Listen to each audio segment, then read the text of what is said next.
The mysterious disappearance of Maura Murray. In 2004, college student Maura Murray lied to her professor by sending an email saying that someone in her family had died. Later that day, Maura mysteriously disappeared after crashing her car. The more you learn about this case, the stranger it gets.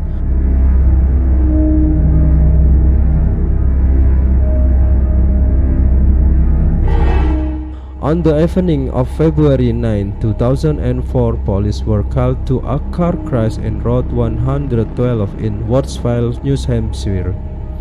A black car with a woman behind the wheel was struck in a ditch. Shortly after the first call to 911, police received a second call from a bus driver. The caller reported that crash and noted that the driver, a young woman, appeared shaken by incident. The helpful bus driver went to the frantic young woman and offered to have her car towed. However, the woman claimed to have called for roadside assistance.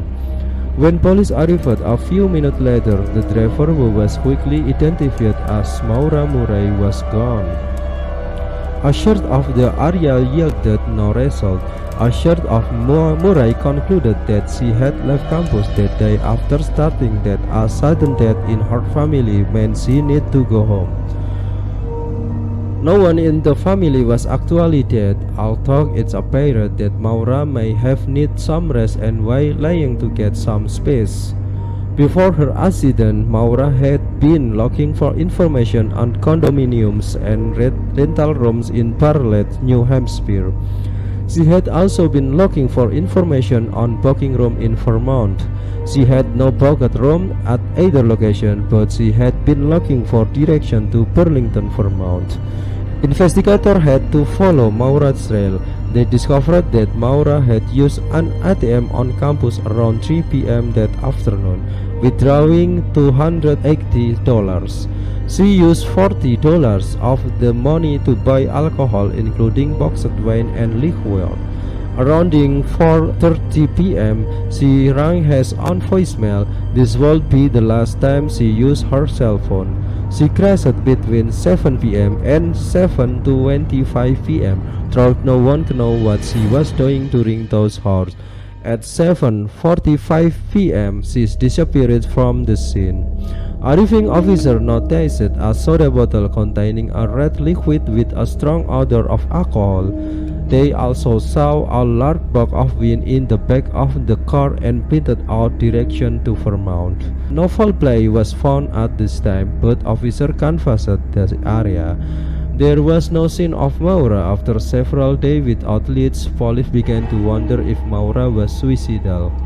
Her family scoffed of this, telling the press that Maura was in good health. That may be true, but it doesn't take away from the fact that she had faced some hardship. She had been in trouble with the law for credit card fraud and crashed her father's car hours above crashing her own. However, some evidence suggested Maura left the scene voluntarily. Her phone and purse were taken while she left, although she would never use the phone again, as with her credit card.